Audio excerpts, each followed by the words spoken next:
Well, yesterday I was, for the fun of it, checking the temperature in my homeland, Denmark, and they had temperatures in midsummer in the lower 50s, and I thought that was unusual.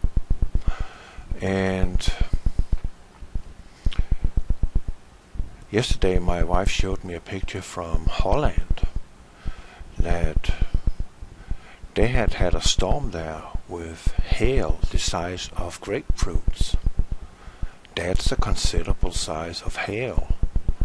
I mean, it takes a lot of turbulence in the atmosphere or updraft in order to create such big hails.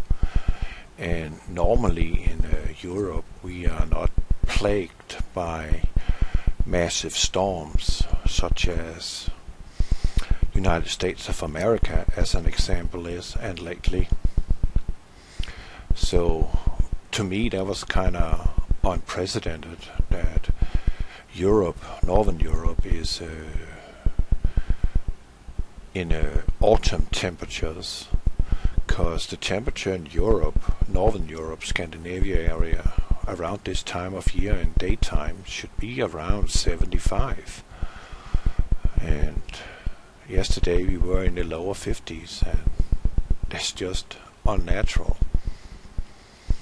What's unnatural too is these pictures that you are watching here. They're just a little, collage of pictures I have been taking since springtime and up to this day. And nothing is out of the ordinary, if you get my point. This is something that now we are used to watch, that our sky is milky white, our blue sky is baby blue, not deep blue. Some places here in America where they're not spraying so much, where the atmosphere is not so saturated, we still have the experience of a deep blue sky, as those of us who are in a considerable age. Me, I'm 48, and I remember growing up to a deep blue sky. And after I came over to America in 2008, I'm born in 68, I have noticed a considerable change in our skies and the colors. And I have in several videos explained to you how they, with the chemtrails and with the frequencies, the so-called cell phone towers that is standing all over America, how they can change the colors in our sky or emulate something which is not there. Oh, I was asked to cover the Mandela effect. Well, I think if I want to speak to it, and I will only do that once because I'm not so much into it. I haven't been looking too much into it, and honestly I have other things on my mind that something like that. But the Mandela effect is actually something which I would say is a self-suggestion, or it could be a mind-controlled input in your brain, that people are believing something is real but it's not. So that's pretty much what it covers. That is, that people believe that it is real, but reality is it is not real. Why it has been dubbed the Mandela effect, I honestly don't know. I don't really want to associate myself with the name of Mandela, that everybody has made into such a hero for liberty in South Africa, and nothing could be further from the truth. The reason for why he was in jail was because he was a murderer and a terrorist. And then he came out of prison as a communist, and he became the hero for the Western world of freedom and prosperity and freedom of black people in South America, which have been under Dutch Holland rule for the last 300 years. Well, slavery is wrong, oppression is wrong. So in that regard, it was good that South Africa got rid of this so-called apartheid. But let's not glorify Mandela, because he was nothing but a murderer. So I pretty much said what I think about the Mandela effect.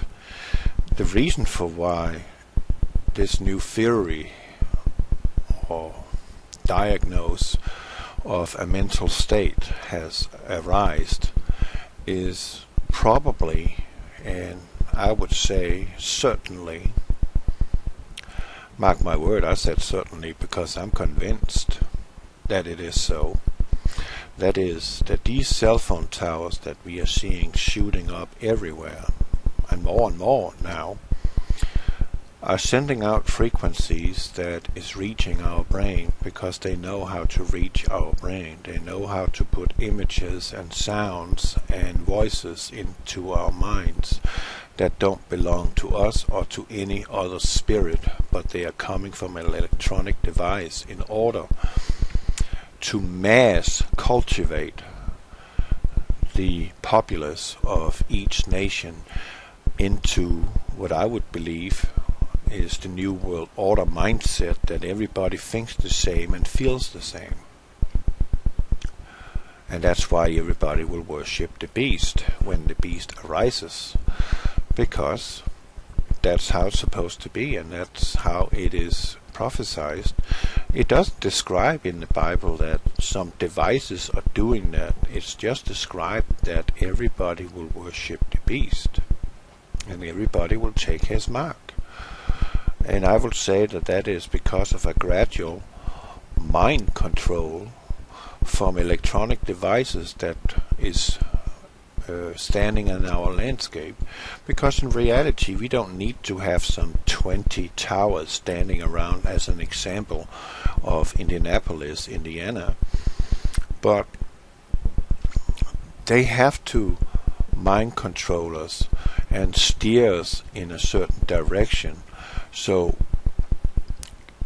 by implementation, we will not see the gradual transition into a nightmarish regime or way of life here on Earth. But that's actually what's going on. And it's terrible to think about that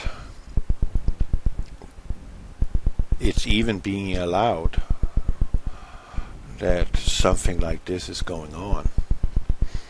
But it is, and it is being allowed because we're being tested in our strength, our spiritual strength, whether to capitulate or fight it with all our heart and with all our soul, that we are the children of God, that we are not just an evolution over millions of years, which the scientists are trying to put into our heads, which is not the truth.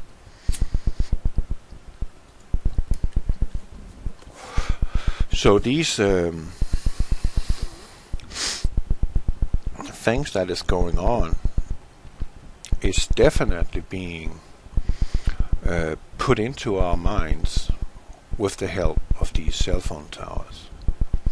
A cell phone tower or an antenna have a range of approximately 250 miles to relay and transfer a signal from one place to another.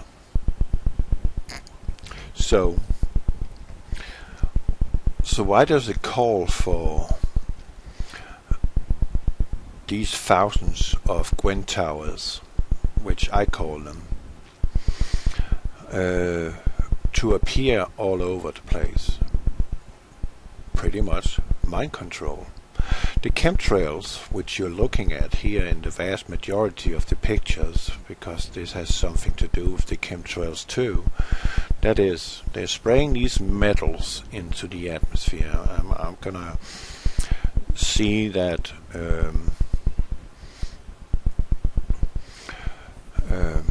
yeah, I have to keep an eye on my time.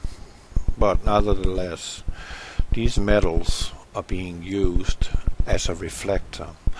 One thing is the geoengineers says that they are using it for solar management, so that the Earth is not being bombarded and heated up, meaning global warming. They're trying to fight global warming, but they can't fight global warming because the global warming is something internal that is happening in our planet due to the presence of another object up in the sky.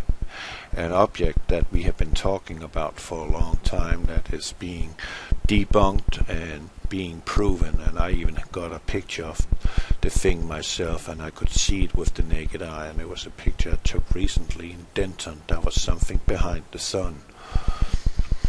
I would say it is our Lord, which is getting ready for the tribulation, the time of trouble. But one thing is that chemtrails are serving as a solar management to shield the planet from the sun's rays. That could be somewhat the truth, because radiation from the sun has skyrocketed over the last couple of years. Actually, it's tripled. So we are getting much more radiation in from the sun and supposedly from cosmos, due to a breakdown of our ozone layer. But the problem is that the aluminum oxide and barium that they're spraying in our atmosphere are breaking down our ozone layer, so it kind of defeats the purpose.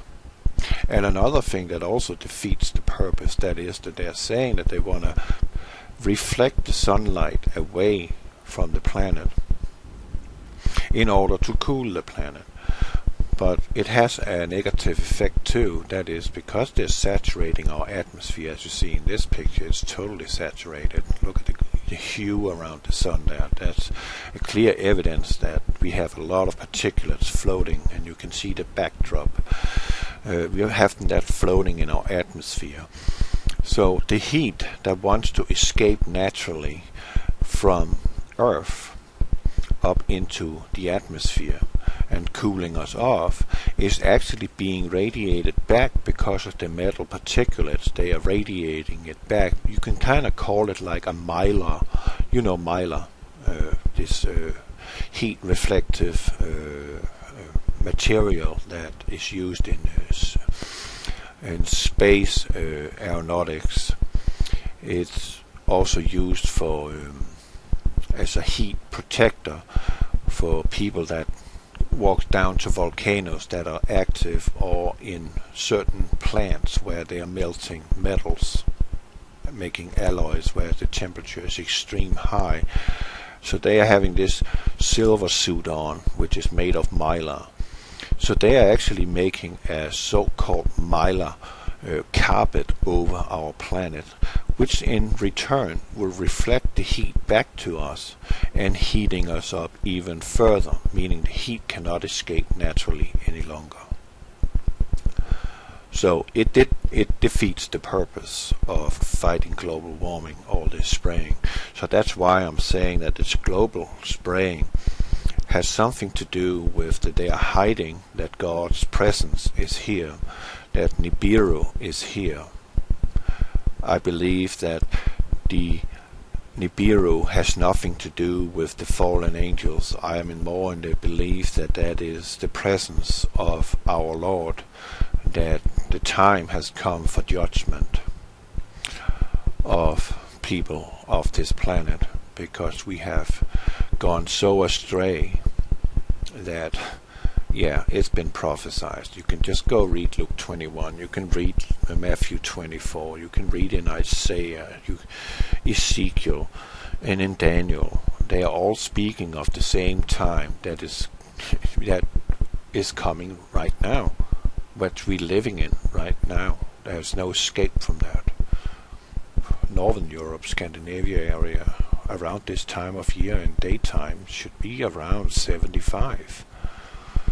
And yesterday we were in the lower 50s, and that's just unnatural. What's unnatural too is, well, yesterday I was, for the fun of it, checking the temperature in my homeland, Denmark, and they had temperatures in midsummer in the lower 50s, and I thought that was United States of America, as an example is, and lately. So to me that was kind of unprecedented that Europe, Northern Europe, is in autumn temperatures, because the temperature in Europe is unusual. And yesterday my wife showed me a picture from Holland that they had had a storm there with hail the size of grapefruits. That's a considerable size of hail. I mean, it takes a lot of turbulence in the atmosphere or updraft in order to create such big hails. And normally in Europe we are not plagued by massive storms such as